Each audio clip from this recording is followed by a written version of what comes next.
Hi everybody.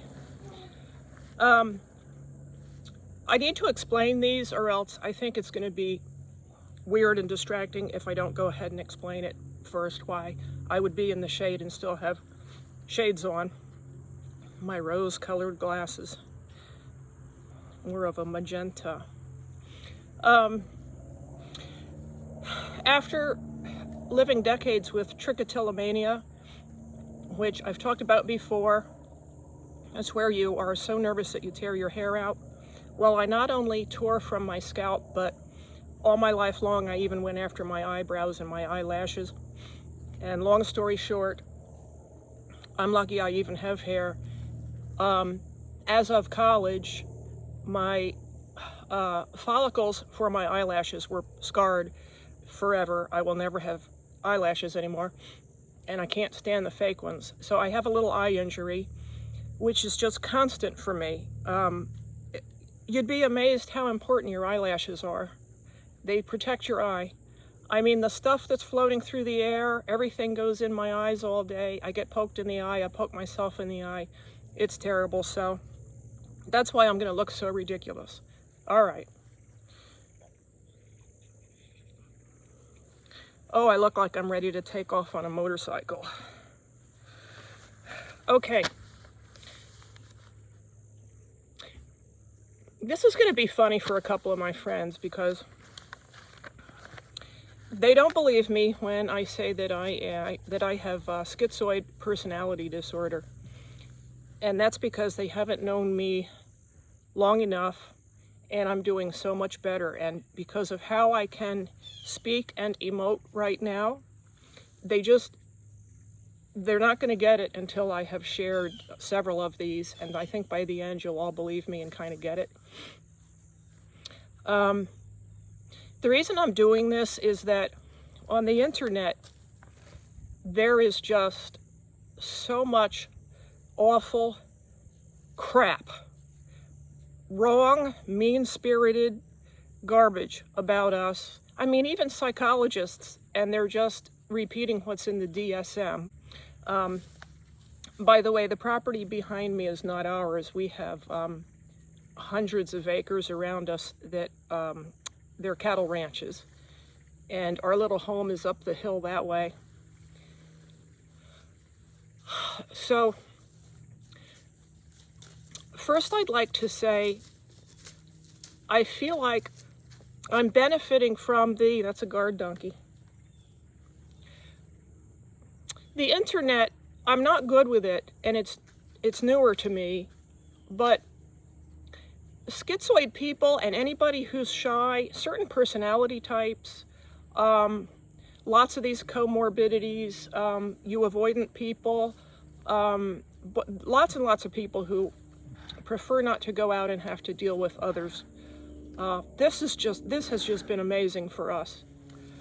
I'm being myself in a way that I have never been in over at least 50 years out of my life. My family never got to know me. Most friends never really knew me. No psychiatrist, no counselor, no psych of any kind ever got much out of me except a very flat affect. So what I feel like has happened here is that I'm at home.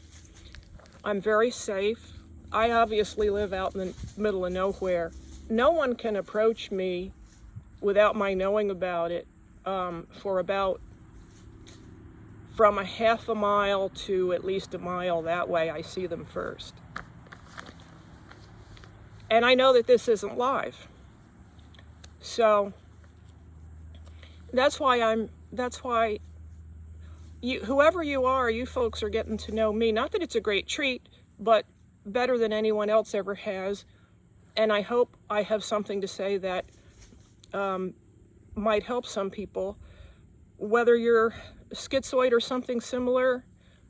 By the way, I was diagnosed avoidant a couple of years ago when I wrote my book, and it has shifted. I'm definitely more schizoid, and we can talk about that too later. Brothers and sisters and parents and friends and anybody who's interested in this, I might be able to help a little bit. By the time I'm through with this series, I'm going to tell you how badly I've treated other people, but hope to help you understand why that happens. We don't hurt others on purpose. But by the time I tell you the things I have not done, the things I have not shown up for, and the people that I've ghosted, etc., you'll believe me. I think you'll finally know I'm schizoid. I can speak on what it feels like to be schizoid. So anyway, there are a couple of good people I've stumbled across already on the internet who really do seem to get us and who are writing some good information. And I also really appreciate when they're more humane about the way they speak about us. I mean, we're people. We have to wear these labels. We have to wear these diagnoses.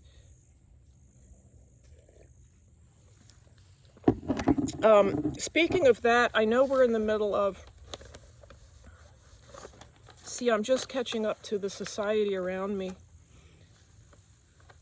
I know a lot of people hate I call it labels, because they got weaponized, and it has really hurt people. And I do believe most of our problems are so-called mental illness and disorders. Yes, I'm older. I get to use air quotes. I think most of it's trauma. I think almost all of it's childhood trauma. I'm on board with that too. You're going to have to let me kind of have it both ways for now, okay? And if I turn out to be wrong about myself or anything I say, and if I improve much, I promise to come back and I'll just make new videos and I'll let you know.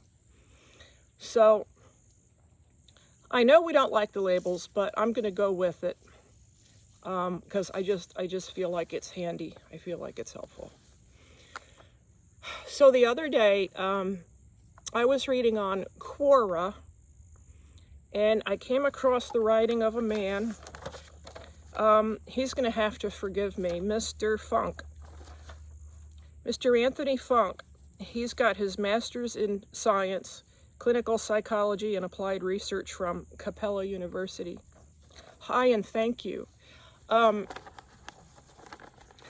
going to paraphrase pretty badly. I hope he's not going to have a problem with it. I just have to, because it'll be too long and it'll be a little hard to understand if I don't.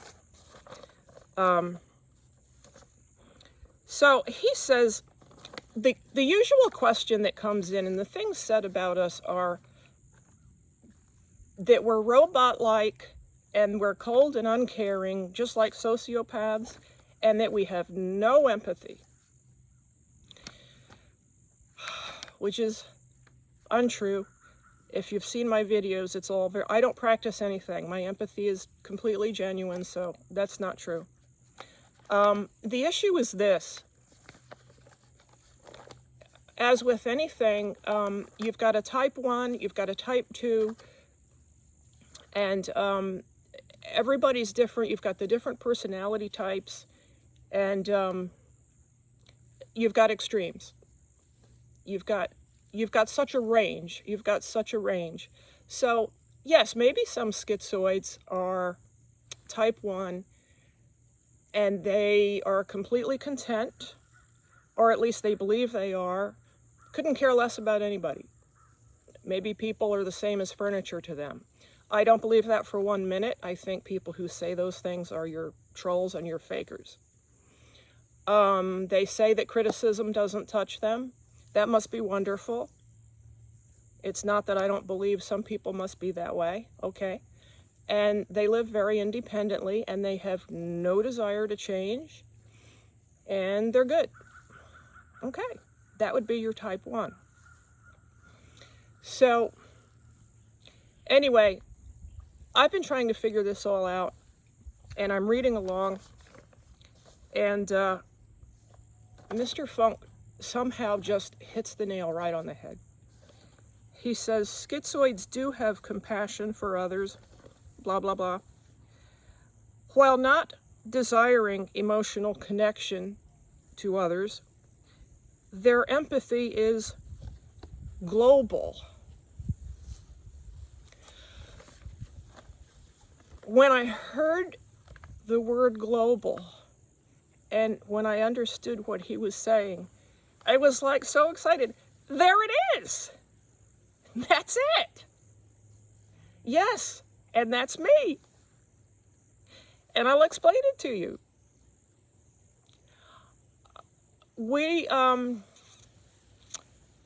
There's so much to say. Oh God, I have to hurry up, or else I cannot even upload my videos when they get too long because of where I am.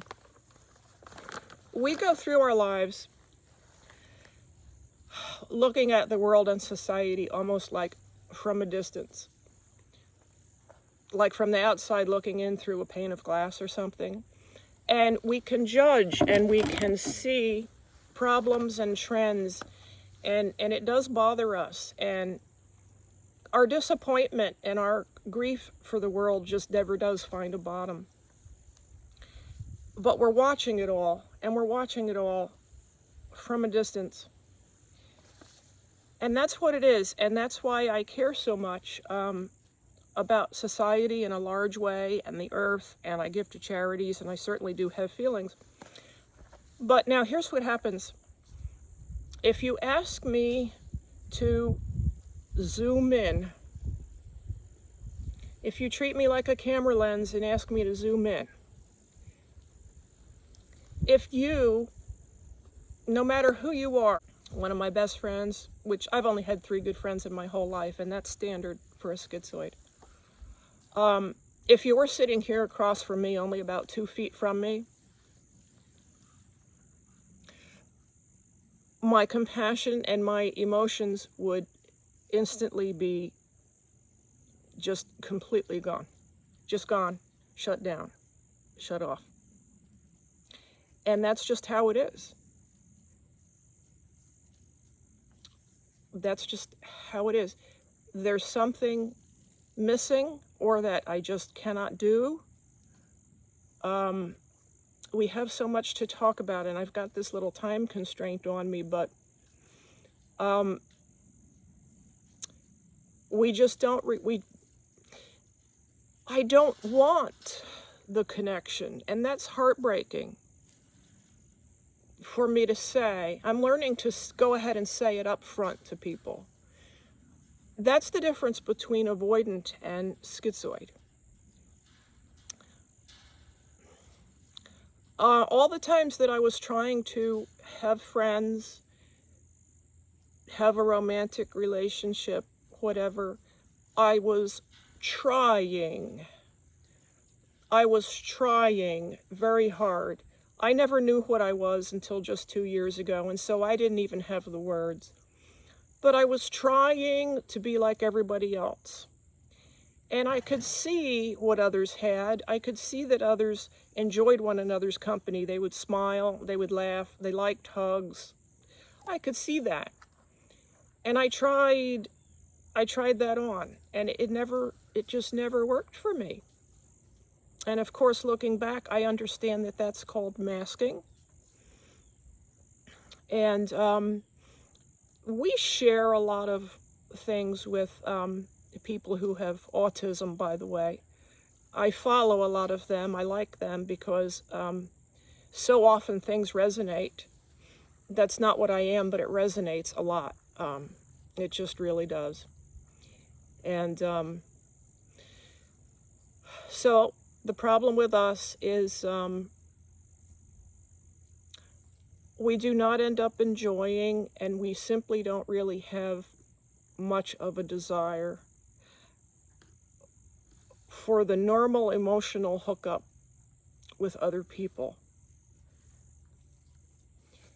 And most of us don't get married or succeed. I think the reason I have, my husband, he somehow knew right from when he first met me that there was a distance. There was a privacy to me. You know, for a lot of people, it's mysterious at first, and then it gets mighty old after the years. But no, he never let it hurt him, and that is why it has worked. He was able to accept that about me, he's able to let me have hours upon hours of quiet time when I tell him I need it, personal time. It doesn't bother and hurt him.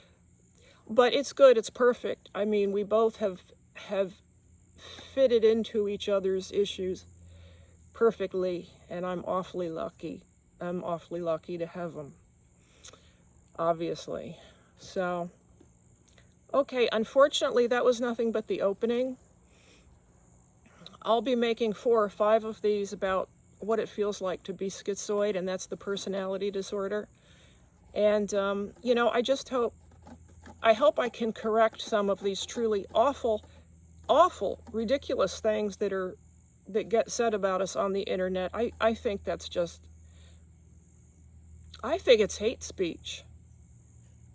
It's hate speech. I mean, one of these days, maybe we can put a stop to that kind of thing. Okay, I gotta go. Thanks for listening. Bye-bye.